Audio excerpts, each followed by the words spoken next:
नमस्कार. श्री शिवमहापुराण रुद्र संहिता पार्वती खंड अध्याय क्रमांक 15 तारकासुराचा जन्म व तपश्चर्या. श्री गणेशाय नमः. ब्रह्मदेव नारदांना म्हणाले, हे मुने, माझ्याकडून वरदान प्राप्त केल्यावर वज्रांग स्वगृही परतला. काही दिवसांनी वरांगीने त्याच्यापासून गर्भधारण केला. तो अनेक वर्षे आपल्या तेजाने वाढत राहिला. यथावकाश ती प्रसूत झाली. तिने एका पुत्राला जन्म दिला. त्याचे शरीर विशाल होते. तो दणकट होता. त्याचा जन्म होताच संपूर्ण विश्वात मोठी खळबळ माजली. चहूकडून उपद्रव होऊ लागले. विजांचा कडकडाट होऊ लागला. मेघांच्या गर्जनांनी अंतरिक्ष दणाणले. उल्कापात होऊ लागले. सर्व दिशा पेटून उठल्या. धरणीकंप होऊ लागले. नद्यांना महापूर आले. समुद्र खवळले. वादळी वारे तीव्र गतीने वाहू लागले. हजारो वृक्ष उन्मळून पडले. सूर्याला राहूने गिळले. सर्वत्र अंधार पसरला. पर्वतांच्या गुहांमधून भयसूचक ध्वनी ऐकू येऊ लागले. कोल्हेकुई आणि घुबडांच्या धुतकारांनी वातावरण भरून गेले. गाव वस्त्यांवर गिधाडे घिरट्या घालू लागले. पशु झुंडींनी पळू लागले. पक्ष्यांनी घरटी सोडून उड्डाण केले. कुत्री रडू लागली. पाळीव पशु वारंवार मूत्रत्याग करू लागले. गायीच्या सडातून रक्त पडू लागले. देवमूर्तीच्या डोळ्यातून अश्रू ओघळू लागले. देवप्रतिमा खाली पडून फुटल्या. सर्वत्र दुर्गंधी पसरली. अज्ञानी लोकांना प्रलय आला असे वाटले. असो, प्रजापती कश्यपाने नीट विचार करून त्या बालकाचे तारक असे नाव ठेवले. वज्रांग आणि वरांगीने त्याचे चांगल्या प्रकारे लालन पालन केले.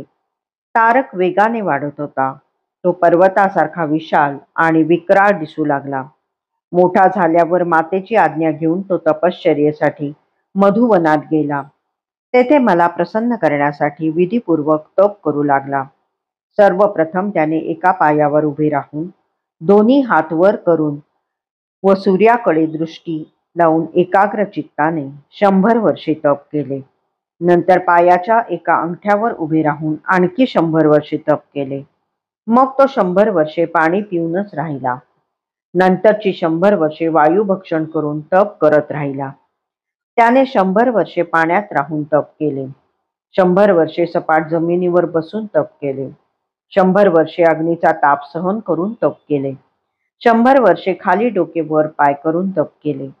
100 वर्षे हात जमिनीला टेकून व सर्व शरीर हवेत पेलून तप केले. त्यानंतर 100 वर्षे पायांनी झाडाची फांदी पकडून लोंबकळत व खाली तोंडाने अग्निहोत्राचा पवित्र धूर ग्रहण करत तप केले. अशा प्रकारे ज्या तपश्चर्येचे नुसते वर्णन ऐकून मन भयकंपित होते, ती भयंकर कष्टप्रद तपश्चर्या त्या महादैत्याने केली. त्या तपाच्या प्रभावाने तारकासुराच्या शरीरातून महातेज प्रकट होऊ लागले. ते देवांना दग्धप्राय करू लागले. त्या उपद्रवाने देव आणि मुनी अत्यंत संत्रस्त, भयभीत आणि दुःखी झाले. हा दैत्य आपले पद घेणार या कुशंकेने इंद्र अस्वस्थ झाला. परमेश्वर अकालीच प्रलय करत आहे की काय या संशयाने त्रैलोक्यात खळबळ माजली. तेव्हा सर्व देव आणि ऋषी माझ्याकडे आले. त्यांनी अत्यंत व्याकुळ होऊन सर्व वृत्तांत सांगितला. मग मी तारकासुरापाशी गेलो व म्हणालो, वत्सा, तुझी दुस्सह तपश्चर्या पाहून मी अगदी संतुष्ट झालो आहे. तरी इष्ट वरदान मागून घे. तेव्हा तारकासुराने मला वंदन केले, माझी स्तुती केली व म्हणाला, पितामह, मला वर देण्यासाठी तुम्ही स्वतः येथे आला आहात.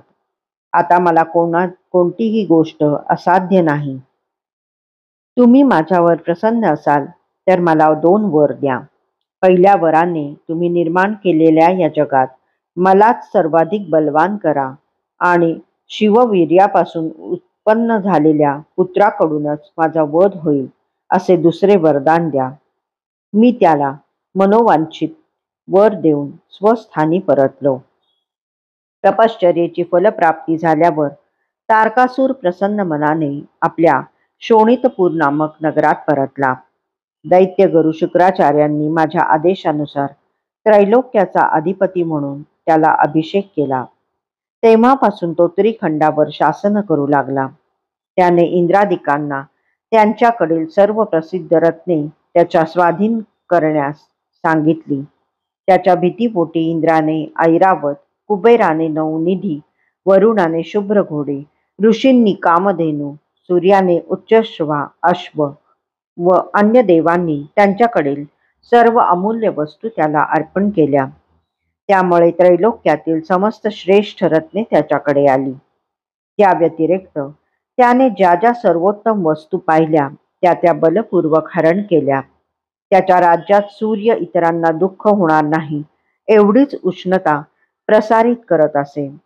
पृथ्वी नांगरणी वगैरे केल्याशिवाय पिके देत असे. वारा नेहमी अनुकूल वाहत असे. प्रजा त्याच्या इच्छेनुसारच वागत असे. त्याने देवतांच्या आणि पितरांच्या भागावरही आपला अधिकार दाखवला. त्रैलोक्य वशीभूत करून तो स्वतःच इंद्र झाला. त्याने देवांना पदच्युत करून त्यांच्या स्थानावर असुरांची नेमणूक केली आणि पदभ्रष्ट देवांना आपली सेवा करण्यासाठी ठेवले. निरंकुश सत्ता हाती आल्याने तो उन्मत्त झाला. स्वैराचार करू लागला. तो कोणालाही जुमानत नसे. त्याचे अत्याचार दिवसेंदिवस वाढू लागले. त्याच्या भीतीने सर्व जग थरथर कापू लागले. अध्याय 15 समाप्त.